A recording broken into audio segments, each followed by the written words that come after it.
Vous regardez Entrée libre en direct du Hilton Hotel de Yaoundé. Bienvenue dans l'univers des arts, bienvenue à ce rendez-vous qui fait vivre et revivre des œuvres, des artistes et des mouvements artistiques de façon ludique. Entrée libre, 3e numéro, top, c'est parti. Sur Entrée libre, ce soir, plongez sous l'eau avec William Sai, le photographe autodidacte qui prépare actuellement la sortie de Django, son premier court-métrage. Nous irons aussi à la découverte de Laurent Guimbord, le bassiste, Christian Aqua, le ténor, et du Young Octave, 4 jeunes musiciens de jazz. Dans la rubrique Cola Talk, Charlotte Ntamak, l'un des visages féminins de l'humour en Afrique, se raconte. 9 ans après la sortie de son titre à succès Habillé, Avenir Ava, le chanteur à texte, nous présente Minga, son nouveau single.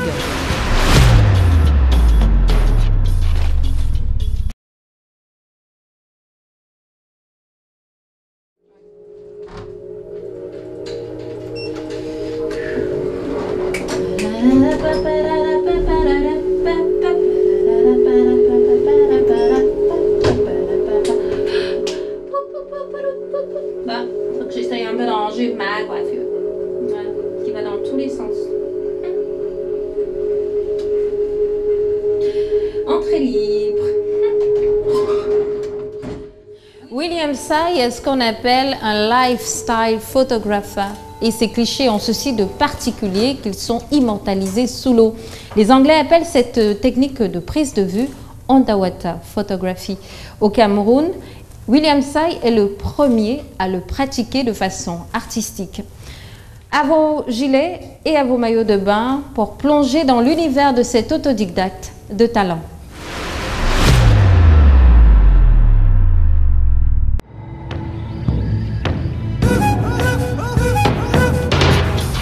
Coucou William. Coucou Rose, comment tu vas? Ça va bien et vous? Non, je vais bien, je vais bien. L'eau n'est pas trop froide? L'eau est assez froide aujourd'hui, mais je crois qu'avec ce qu'on a, on pourra faire des photos. Généralement, vous shootez sous quelle température? Généralement, j'aime shooter quand il fait vraiment soleil en fait. Quand il fait vraiment soleil, ça rend les photos encore plus belles en fait. Donc là, malheureusement, on n'a pas de soleil, mais je me suis équipé d'une petite lumière qui va me permettre d'accentuer et de créer un peu de lumière dans l'eau. Alors, il faudrait dire que ça, c'est votre équipement. Bon, ouais, j'utilise un étanche qui me permet de mettre ma caméra à l'intérieur et ça me permet d'avoir en profondeur avec des objectifs, un peu comme je fais au studio, quoi. J'ai mes appareils avec des objectifs, ça me permet de shooter et de faire des gros plans et des petits plans. Impressionnant votre parcours de secrétaire bureautique à photographe de mode professionnel. Bon, écoute, quand il faut y aller, il faut y aller. Hein. Je me dis, c'est la passion qui m'a mené jusqu'ici. Donc, j'ai travaillé avec beaucoup d'artistes camerounais, Sanzi Vianney, Carex Photo. J'ai travaillé avec X Malaya et c'est des expériences qu'est-ce qu'on va dire? Il faut bien payer des loyers. Ouais. Non seulement vous pratiquez de la photographie sous l'eau, mais vous avez une préférence pour le nu. Pourquoi et comment vous arrivez à convaincre les modèles? Je crois beaucoup plus que c'est la qualité de mon travail qui convainc les gens à venir travailler avec moi. C'est beaucoup plus le type de photographie que je fais en fait. En fait, je pense il y a un côté de la photographie nue qui est assez banalisé par la société africaine, tu vois. Mais d'un côté, il y a aussi l'art. C'est-à-dire l'art, aujourd'hui, beaucoup de gens apprennent ou beaucoup de gens découvrent que c'est vraiment un domaine, qui n'est pas juste pornographique, on peut dire. Mais c'est quelque chose qui peut être beau à voir. Et vous savez mettre tout cela en valeur. Vous dites d'ailleurs que vous prenez beaucoup de plaisir à faire votre travail, à faire ce que vous faites. Ouais, je prends beaucoup de plaisir. Je crois que si on ne prend pas du plaisir, ça ne vaut pas la peine.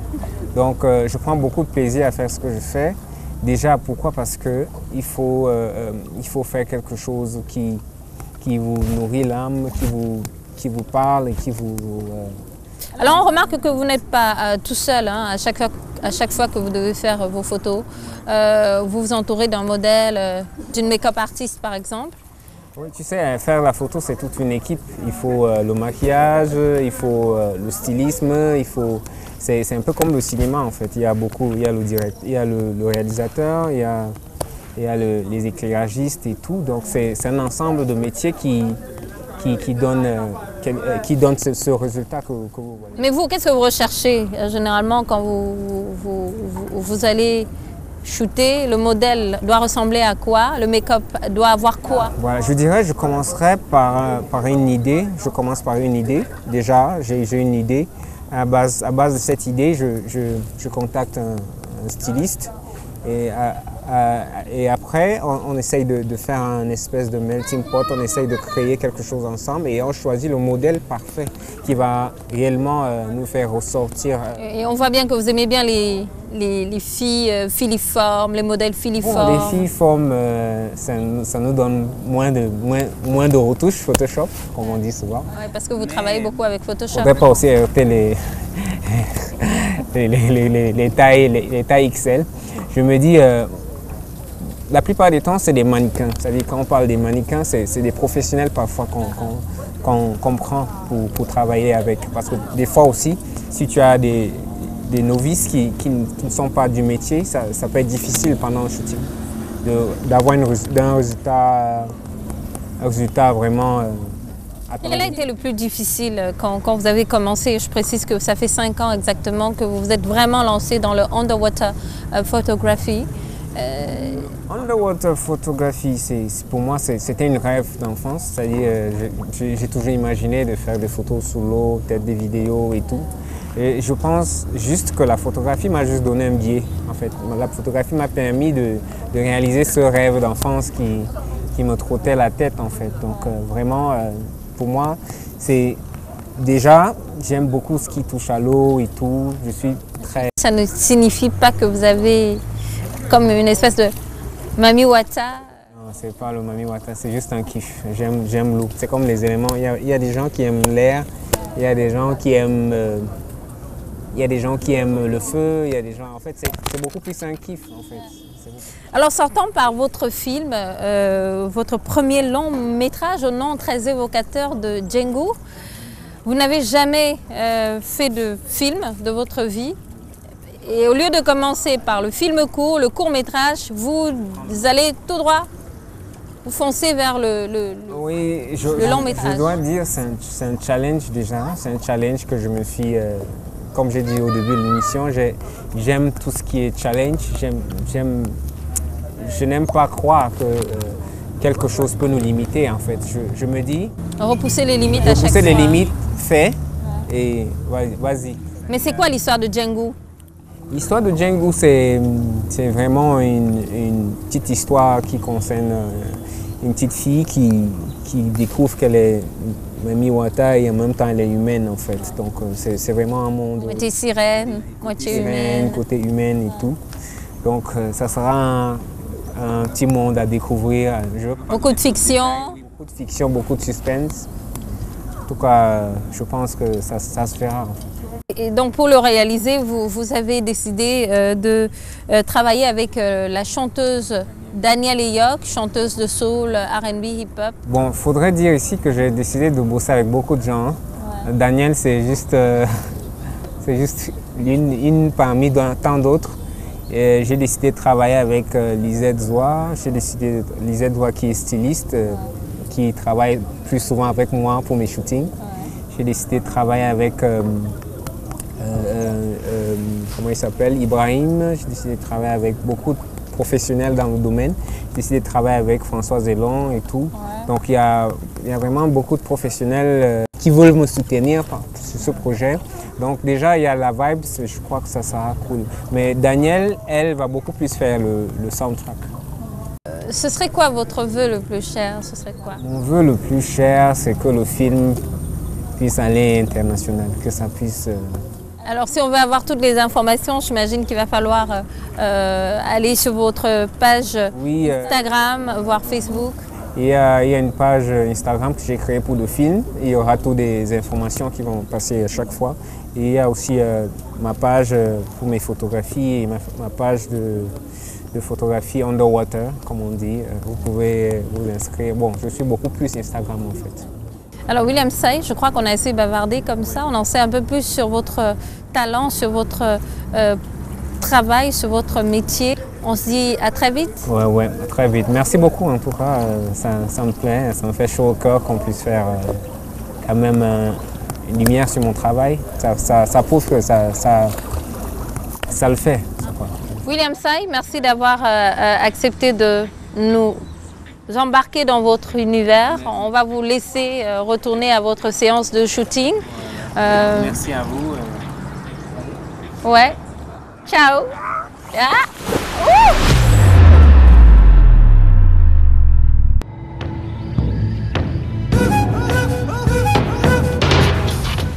Retenez bien ce nom, Laurent Gimbok. Il joue avec son corps et avec son souffle.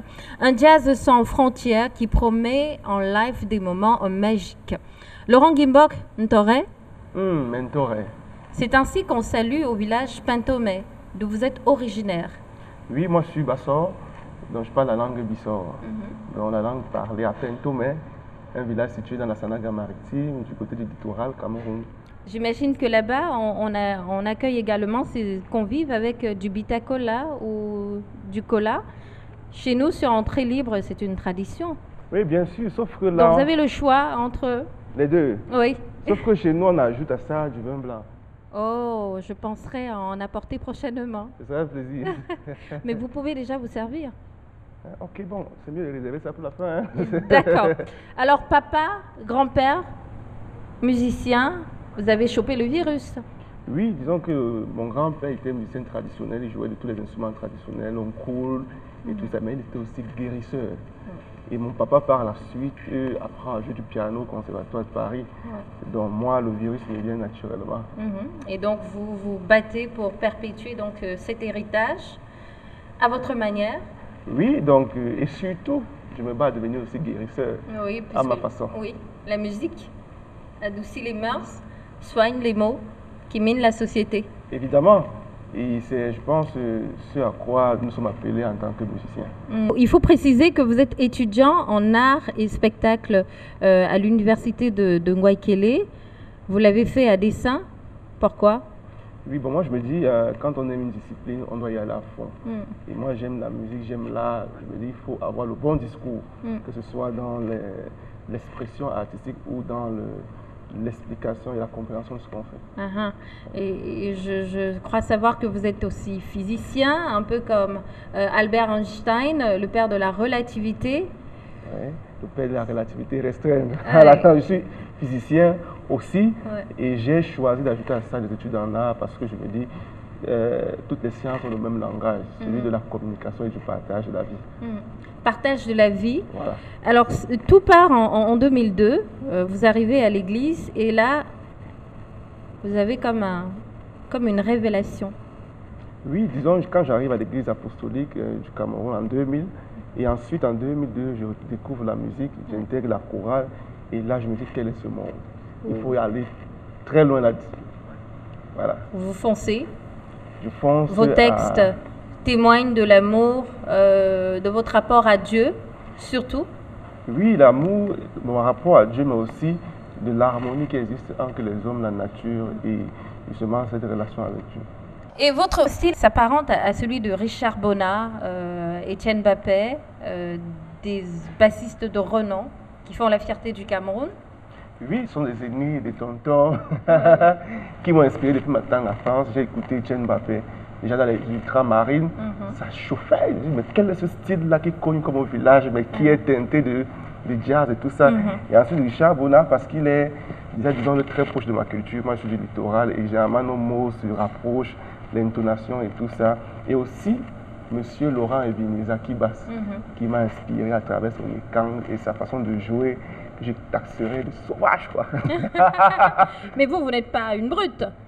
À ma façon, moi je veux jouer la musique et je la joue comme on le fait. dans mon village. Mais ça va être du jazz, un mélange de sonorités traditionnelles. Oui, oui, oui. C'est un véritable métissage, en somme. Oui, oui, parce que je me dis bien que nous soyons au carrefour du donner et du recevoir. Chaque peuple doit arriver avec son empreinte culturelle. Et je me dis, moi, je me définis comme un citoyen de Bentomé. Voilà. Peut-être qu'il faudrait passer en votre dialecte un mot à ces populations qui nous regardent certainement en ce moment. C'est de leur dire quoi? Que vous allez porter haut les couleurs du Cameroun? Oui, donc je vais leur dire simplement un mot qui est la première phrase du morceau, l'un de mes morceaux fétiches. Amutabinam, Somikwelewa. C'est une façon de les inviter à écouter Laurent Gimbok, à écouter ce qu'il a dit au travers de sa musique. Et voilà le message. Et là, sur Entrée Libre, vous nous proposez Liberté. Liberté, c'est ça. Laurent Gimbok sur Entrée Libre, à l'instant.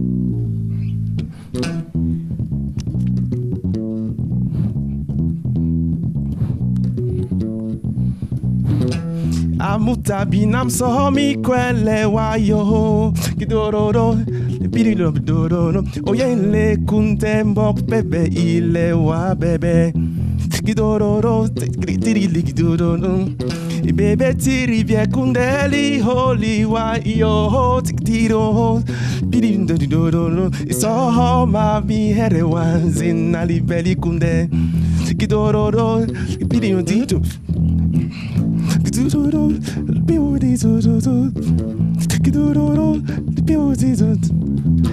Lipem li kundeli ate agnole io sororo biuriroro so amise legnole vegua io tikururu biuriroro amutapina mole ali bavan ye ile libeli kundeu Vehane bot mi vin O ben bot ignono Lipem li kundeli ate agnole io sururu Biuri sururu So amise legnole vegua io tiktururu Biuri ruru Oh lipem li kundeli ate agnole io sururu Biuri sururu So amise legnole vegua yo tiruru biuri zurumbang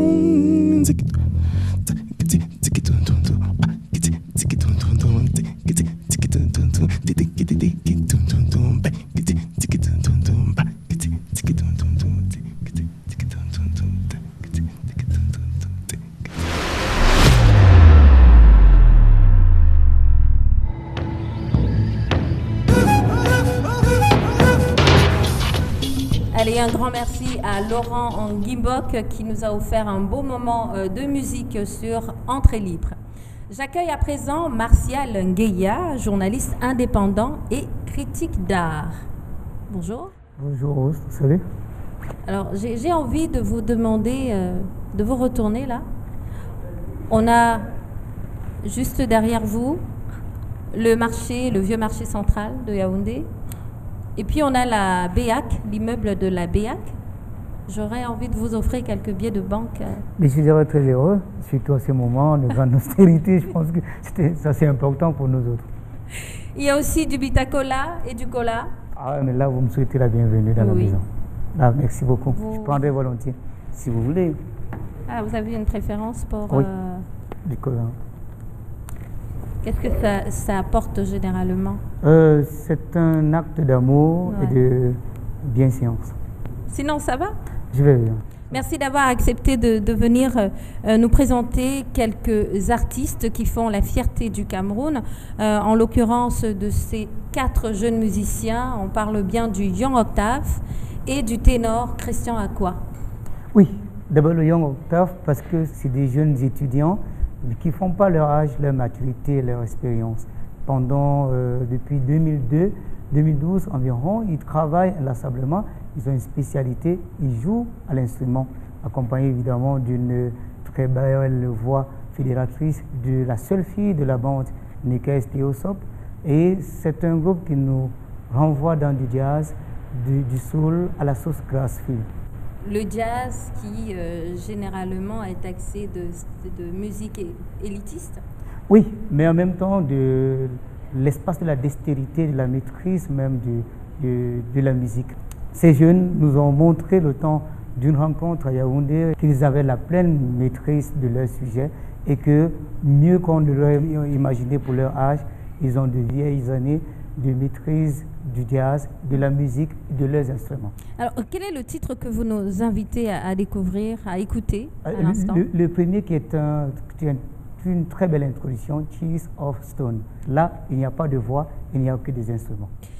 Allez, on va donc tout de suite aller à la rencontre de Young Octave sur la scène de l'Institut Goethe.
spectacle bluffant? Oui, pour des étudiants de l'université qui sont rencontrés uniquement à l'université, c'est assez émouvant. Et l'autre artiste que vous nous invitez à suivre, c'est Christian Acquah. Il a récemment séjourné au Cameroun, invité par l'ambassade d'Allemagne au Cameroun. Il a donné une série de spectacles, notamment à l'Institut Goethe. Et vous avez eu le bonheur, le plaisir de participer à ce spectacle. Oui, Christian Acquah est un digne héritier de son grand-père. Son grand-père s'appelait Apollinaire Oona, plus connu sous le pseudonyme de cher ami le gentil de la capitale, Merengue gentil, cher ami de la capitale. Il est parti à l'issue d'un concours dans les années 2003, ici, et pour l'Allemagne. Il est allé via le département de la DAD. Aujourd'hui, il est entré au conservatoire en Allemagne et il a choisi le chant. Ben parce qu'il avait déjà. Mais il n'a pas choisi n'importe quel. Ouais, chanter. Chanter de l'opéra. De l'opéra, c'est la continuité de ce qu'il faisait déjà ici, avec le chœur angélique. Pour ceux qui connaissent dans l'église catholique ici, le chœur angélique en Vombi d'ailleurs, et c'est la continuité. Et ça lui a donné un champ d'ouverture immense, à la fois sur l'écriture, mais également sur la maîtrise vocale, qui est une grande force qu'on lui reconnaît. Comme Jacques Bolobo, le baryton, Christian Acquah, le ténor, essaye de démocratiser l'opéra, parce que oui, cette musique aussi est encore réservée à une certaine catégorie de personnes. Mais ce qu'il faut dire ici, c'est que la voix est un instrument excellent de communication.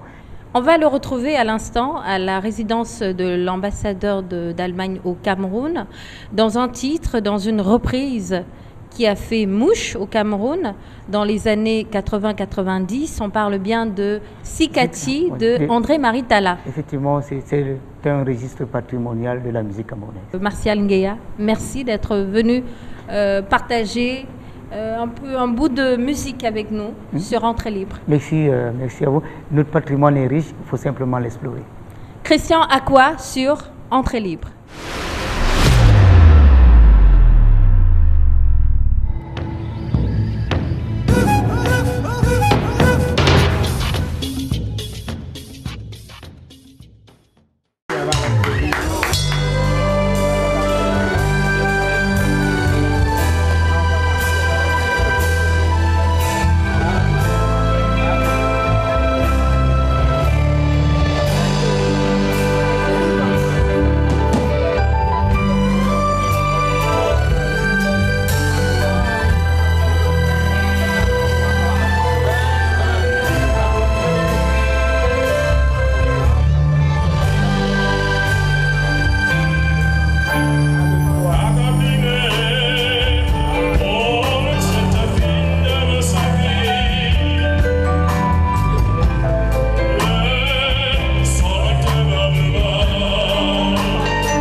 en direct du Hilton Hotel de Yaoundé et vous regardez Entrée libre. L'humour au Cameroun a un nom et c'est Charlotte Ntamak, la digne représentante du Cameroun au Parlement. Mais Yéga, Charlotte. Yéga. Il y a un peu de bitacola là, avec du cola. J'aime beaucoup le bitacola. Pourquoi? Parce que ça a des vertus thérapeutiques. mais vous savez bien que pour les hommes, c'est encore plus... Mais on ne dira... Pas du tout. On ne parle pas de ça. C'est interdit. Au moins de 15 ans. Voilà. C'est ça. Ça va? Ça va très bien, merci. Comment se porte le Parlement? Très bien. Et surtout Charlotte? Je vais bien, merci. On a appris entre-temps que vous aviez convolé en juste noces. Félicitations. Merci. Ça va? Vous vous en sortez? Très bien, merci. Ça va, tout va bien. Tenir le tablier, hein? Faire la popote? Oh, ça jouer? Dépend. Oui. Allez, avec vous, on reparle de Je suis Charlotte, votre deuxième pièce de théâtre après Don't Cry Stand Up, écrite et mise en scène par Edouard Elvis Mvouma, l'écrivain, que vous avez récemment présenté au FITEB. C'était du côté du Bénin. Oui, tout à fait. Et c'était du 16 au 24 novembre. Ça s'est bien passé. C'était super. On a fait 3 dates et le public était vraiment très, très convivial. Et c'est vrai que c'est une pièce qu'on découvrait au Bénin pour la première fois, mais c'était très, comment dire, ils étaient très surpris, mais aussi très, très heureux de voir cette pièce. Ce d'autant plus qu'elle parle de vous, de l'endroit d'où vous venez. Je crois savoir que parmi les quartiers qui vous ont vu grandir, il y a le Kansik à Douala. Cité Sik, oui. Cité Sik à Douala. À Shanghai. À Shanghai. La vie là-bas, oui. Elle était faite de haut et de bas. Oui, comme tous les quartiers populaires du Cameroun, mais c'est un quartier spécial parce que c'est là-bas que j'ai vraiment pris mes premiers pas, l'amour de l'art et tout, parce qu'il y avait parfois pendant les grandes vacances des kermesses, il y avait beaucoup d'activités culturelles qui se déroulaient dans mon quartier. Alors il y avait aussi des femmes qui aimaient bien faire le tchotchori. Dans Charlotte, Je suis Charlotte, vous ne leur faites pas de cadeaux? Dans Je suis Charlotte, je parle beaucoup plus de Charlotte, de moi. Il y a beaucoup de vérité et aussi un peu de fiction parce que c'est surtout un stand-up pour parler de moi, mais aussi m'ouvrir sur le monde. Et c'est la meilleure façon de parler de soi. Alors, il faudrait peut-être préciser que cette espèce d'autobiographie, vous l'avez écrite, en fait, vous l'avez mise en scène après l'attaque du journal Charlie Hebdo. Nous sommes en janvier 2015 par là. C'est vrai. En fait, l'attaque de Charlie Hebdo m'a inspiré ce spectacle, certes. Le hasard a voulu en fait que je m'appelle Charlotte. Et c'est le hashtag Je suis Charlie qui m'a donné envie de... Heureux hasard ou... On peut dire heureux ou malheureux, mais le hasard a voulu que je m'appelle Charlotte. Et c'est comme ça que m'est venue l'idée de Je suis Charlotte. Et dans ce texte-là, dans ce spectacle, je parle des présidents. Des présidents, mais aussi de l'identité culturelle, de qui on est.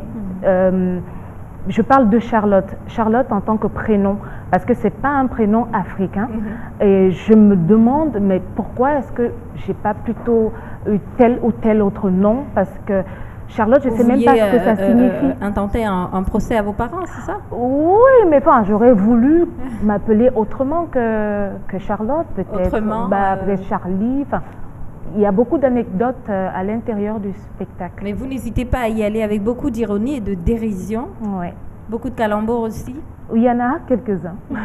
Disons que vous avez eu l'occasion de partager la scène avec des jeunes que vous aviez formés à l'Institut français. On a une suite du projet.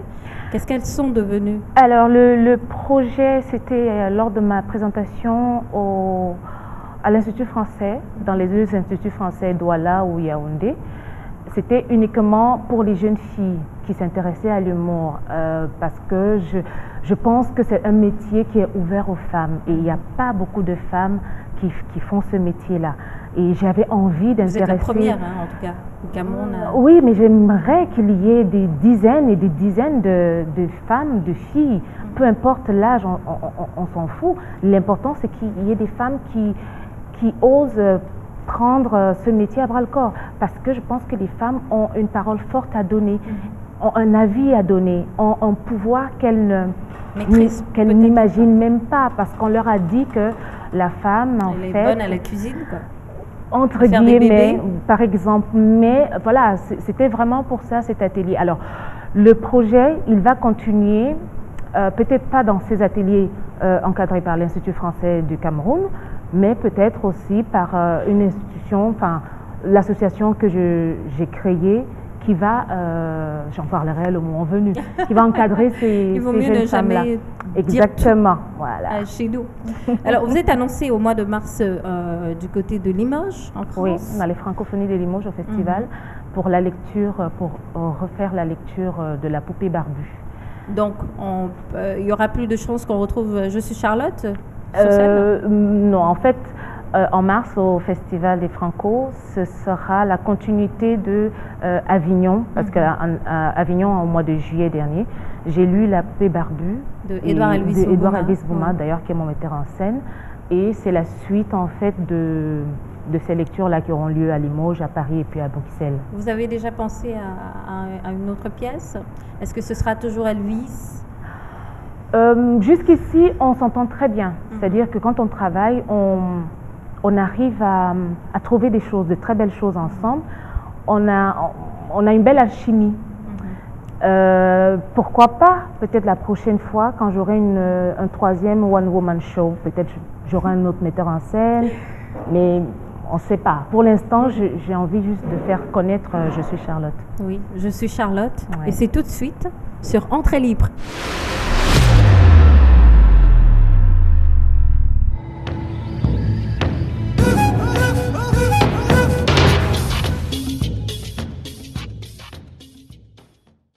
Ce que j'aime au Cameroun, c'est que tout le monde est quelqu'un. Moindre chose, tu sais qui je suis. Ton regard croise par hasard celui d'une fille dans la rue. Entre, tu regardes qui avec les mauvais yeux. Tu sais qui je suis. Quelqu'un te manque de respect dans un taxi, tu l'engueules bien bon, comme une bonne fille bassard. Tu sais qui je suis. Tu parles comme ça à qui? Vous me connaissez, non?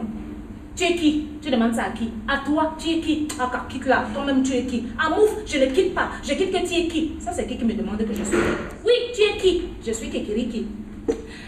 Le secret, c'est de ne pas se laisser intimider par le « tu sais qui je suis ». Quand quelqu'un vient avec le « tu sais qui je suis », toi tu dois lui faire croire que vrai alors, toi tu es quelqu'un. Ou que tu es la fille ou la femme de quelqu'un. Ou que tu connais quelqu'un qui connaît quelqu'un qui est quelqu'un quelque part. Ceux qui sont alors les vrais, tu sais qui je suis, ce sont les benguistes. D'abord, quand un benguiste débarque au pays, quand tu le vois, tu sais que c'est quelqu'un. Quand il passe à côté de toi, tu sens son parfum, tu sais que c'est quelqu'un.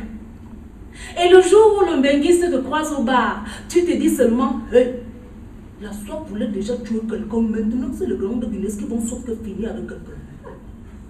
Et le jour où quelqu'un manque de respect au benguiste, le benguiste lui sort, ah ben regardez-moi qui me parle, ça c'est quelqu'un? Tu sais qui je suis?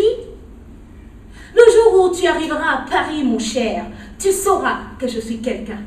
Un beau jour, tu débarques à Paris, tu l'appelles, quelqu'un décroche, c'est lui. Papa, voilà donc quelqu'un à Paris. Le gars reste silencieux comme s'il n'y avait plus quelqu'un au bout du fil parce qu'il se dit, quelqu'un peut venir devenir quelqu'un devant quelqu'un ici comme les blagues. Et comme tu as son adresse, tu débarques donc chez lui. Il te sort, gars, on n'est pas au pays ici. Quelqu'un ne peut pas débarquer chez quelqu'un comme ça. Toi-même, regarde comment c'est petit ici. Il n'y a même plus de place pour quelqu'un.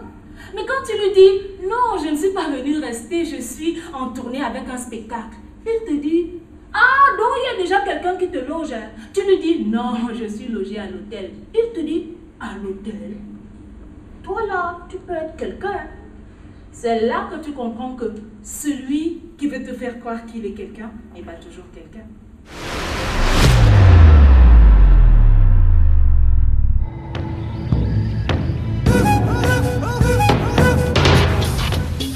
Merci à Charlotte Ntamak pour ce moment de fou rire sur Entrée libre. J'accueille à l'instant Avenir Ava, chanteur à texte. On l'a découvert en 2009 grâce à Habillé, extrait de son premier album Manui, entendez l'orphelin. 9 ans après ce succès, il revient au devant de la scène avec Minga, un autre titre, À la gloire de la femme, et qui annonce la sortie de son deuxième album. Avenir Ava, Bembekiri. Kirimbang. Oh oui.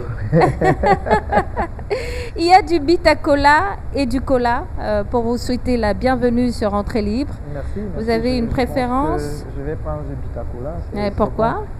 C'est bon comme la cirrhose. Cirrhose de foie, bon. Et il paraît que ça vous aide à... Oui, ça aide beaucoup les hommes à être toujours l'homme. Ouais. Voilà. Avec grand H. Voilà, grand H. Donc, ça fait plaisir de vous revoir. 9 ans après, vous étiez passé où? Non, 9 ans après, j'étais là, j'ai fait beaucoup de concerts. C'est vrai qu'on n'a pas eu la pression d'un producteur parce que quand on signe un contrat avec une maison de production, il y a des exigences. C'est-à-dire faire un album après 2 ans. Non, on a fait... J'ai juste pris du temps. Puisque désormais, vous produisez? Oui, en autoprod. C'est dû à... un manque de management. Donc, j'ai travaillé avec une structure qui était émergente. Et puis, j'ai décidé de me prendre en autoprod. C'est difficile aujourd'hui d'avoir une maison de production fiable. Alors, aujourd'hui, nous, on fait tout, on est obligé. Peut-être parce qu'il n'y a plus vraiment les moyens. Oui, ou bien la volonté a complètement disparu? Il y a la volonté, il y a les moyens, il n'y a pas d'hommes pour accompagner ce travail. Parce que ce n'est pas facile pour un artiste d'être en même temps producteur et même parfois événementiel. Voilà. Alors dans cette autoproduction que vous avez donc embrassée, vous nous proposez Minga. Minga, c'est un single, c'est la continuité d'Habillé. Oui, Habillé, la femme qui nous fait beaucoup de bien. Mais sauf que ici, vous tirez sur la femme. Qu'est-ce qu'elle vous a fait, la femme? Je pense que je ne tire pas sur la femme. J'essaie un peu d'édifier. De dire à la femme que bon, c'est vrai, tu es le chemin, tu es la vie, tout ce que j'ai dit avant, mais après, il faut que la femme retrouve sa place de femme et qu'elle cesse parfois d'être au centre des querelles, surtout des querelles qui vont diviser la famille, son époux, et puis sans même savoir, parce qu'il y a un but. Quand on revendique quelque chose, il ne faut pas faire des revendications à la con, excusez-moi un peu. Bon, il faut un but. Donc, je rappelle la femme à retrouver ses lettres de noblesse. Expérience vécue ou... Oui, expérience vécue. Ça a dû être douloureux. Pas une seule fois. Et même autour de moi, tous les jours. Oui, un homme, c'est toute une institution chez nous. Pour une fois que ça arrive... c'est pas une fois, ça arrive tous les jours. Ça arrive tous les jours dans les foyers, mais on meurt comme des serpents en silence. Je suis sûre que les femmes qui regardent à l'instant sont un peu contentes, surtout celles qui ont subi. Le problème qui se pose ici, c'est que je veux démontrer que la femme n'est pas le sexe faible. Au contraire, la femme, c'est le sexe fort. C'est elle a la force, la capacité de subir, d'avaler. Mais, mais le jour où elle pose l'acte, l'homme est anéanti. Donc, il faut faire très attention. Mentalement, pas physiquement, mentalement, spirituellement même, je dirais que la femme est au-dessus. Si elle dit là, tu ne seras rien, tu ne seras rien, quoi. Il faut faire attention quand elle dit ça. Il faut aller demander des excuses. Oui, tout à fait. Alors, à côté de ce thème qui vous tient à cœur, il y a d'autres aussi. C'est vrai que sur le précédent album, Manui, vous parliez de corruption, surtout en milieu scolaire. Oui, c'est un titre qui n'a pas été assez vendu. On avait eu une production assez juste. Donc, j'essaie d'aborder tous les thèmes. Maintenant, dans le nouvel album, il y a beaucoup d'histoires de chez moi, du village. Il y a Mekia, qui est une chanson où j'explique le pourquoi de l'exode rural. Oui. Chez nous, au village, il y a toujours un sorcier qui jette les sorts, qui qui est d'abord très beau. Parce que, oui, la définition du diable... Le diable s'habille en Prada. Non, le diable, il est toujours là. Non, il est beau, Dieu lui a tout donné et il a tous les pouvoirs. Et là, les jeunes sont obligés de partir parce que lui, il anéantit tout ce qui se trouve sur son passage. Et c'est vraiment une histoire... et c'est lui qui a le bâton de commandement qu'on appelle chez nous un bintoum. Mais je suis heureuse de remarquer que cet exode rural se meurt à petit feu parce que de plus en plus, on effectue comme un retour aux sources. On a vraiment envie de retourner vers nos valeurs. Ouais, c'est vrai, Rose, parce que parfois, on peut tourner en rond. On a l'impression que, bon, voilà, on ne sait plus qui on est. Et aujourd'hui, je pense même, j'appelle aux éducateurs de remettre les langues maternelles, bon, langue maternelle, c'est-à-dire nos langues, hein. Et pas seulement. Oui, pas seulement. Parlons un peu du contexte dans lequel vous avez écrit donc Minga. Je crois que vous êtes entouré des conseils de professionnels en la matière, à l'instar de Joseph et Baudet. Joseph Baudet, oui, qui est arrangeur, compositeur. Du Caillou, célèbre Caillou Band. Caillou Band, et avec qui je travaille, ça fait près de 18 ans aujourd'hui. Il y a Sandrine Nanga également. Sandrine Nanga, c'est la famille, c'est ma nièce. Et oui, dans la famille, nous on avait un orchestre, elle était toute petite. Bon, et puis elle est venue, elle a intégré après, bon, elle fait le buzz aujourd'hui. Je suis très content pour elle. Et nous avons Abanda Petit-Jean à la batterie. Du groupe Macaz, oui. Du groupe Macaz, bon, il est percussionniste dans Macaz, mais c'est un batteur de formation. Nous avons aussi Ateba Mvondo, qui est le sous-directeur des arts, qui est mon bassiste depuis le premier album, même depuis les maquettes. Donc, maintenant, on a apporté, il y a une innovation, Martien Matoro, qui fait son entrée avec, vous voyez, sur un fond d'écran, il y a une guitare manouche. Oui. Donc, c'est des métissages, c'est des rencontres comme ça que nous, on veut apporter. On veut essayer surtout de donner aux mélomanes quelque chose. Bon, parce que c'est pour ça que je prends du temps. Hein. 9 ans. 9 ans, oui. 9 ans, ça m'a permis de... Donc, vous avez placé le point là, vous êtes revenu avec la lettre A, vous êtes reparti chercher la boule de couscous au village, un peu de sanga, un peu de mpam. Hein? On a toujours besoin de se remettre en question parce que le premier travail qui a été fait a été apprécié. D'accord. Il ne faudrait pas décevoir. Il ne faut pas faire un album pour faire. Hein? D'abord, il faut un marché. Pour faire un disque, pourquoi le disque? Les thèmes. Est-ce qu'on a quelque chose à dire? Comment on va le dire? L'harmonie, la musique, qu'est-ce qu'il y a de nouveau? Oui. Et maintenant, on le vend où? Désormais, ça se passe sur Internet et j'imagine que vous aussi, vous y êtes. Oui, généralement, les gens pensent aussi que pour faire un album, on entre là. Le prochain album, c'est quand? Non, un album, on peut l'enregistrer pendant 5 ans. Ouais, 5 ans. On peut écrire une chanson pendant 20 ans, tant qu'on n'est pas satisfait. Parce que si nous-mêmes, on n'est pas convaincus de notre travail, on ne peut pas transmettre. Voilà. Alors, vous semblez donc satisfait par votre travail. Je ne sais pas si je suis satisfait. On espère qu'il en sera de même pour vos fans, pour ceux qui vous découvrent à l'instant sur Entrée Libre. À venir à Va, merci d'être passé sur Entrée Libre. C'est moi qui vous remercie. Je remercie Entrée Libre de m'avoir offert cette tribune. Et c'est un plaisir. Les émissions comme ça, on en veut beaucoup. On en réclame, on a faim de ce genre d'émission. Merci beaucoup. À venir à Va. Dans un instant, vous allez donc passer sur scène. Avant, je voudrais vous souhaiter à tous et à toutes de passer une excellente fin de journée sur la CRTV. On se donne rendez-vous le mois prochain sur Entrée Libre.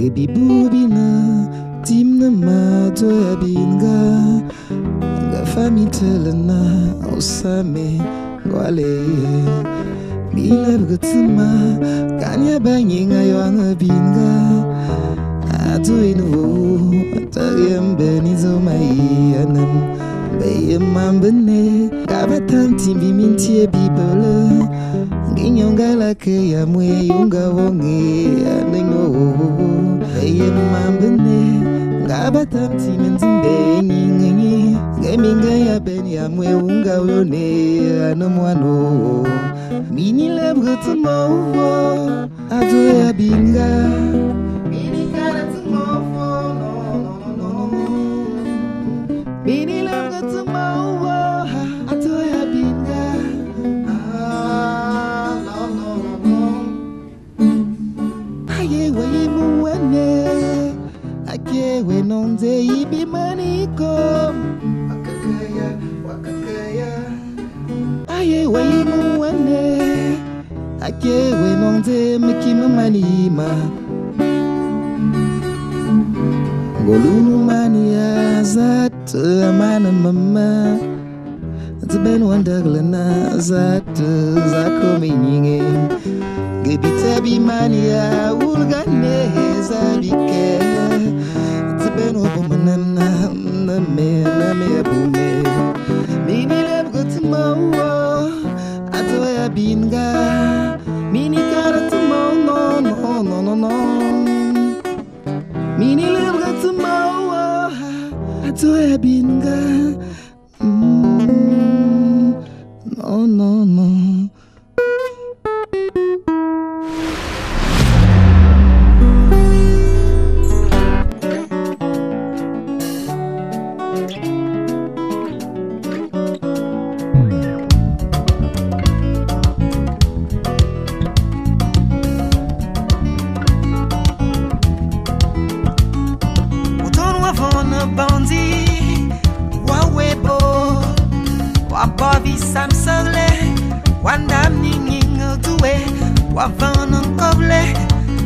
jouer la vie Odenyo kwa binywa Inywanga yo aniye Wan mama dangivu Atamana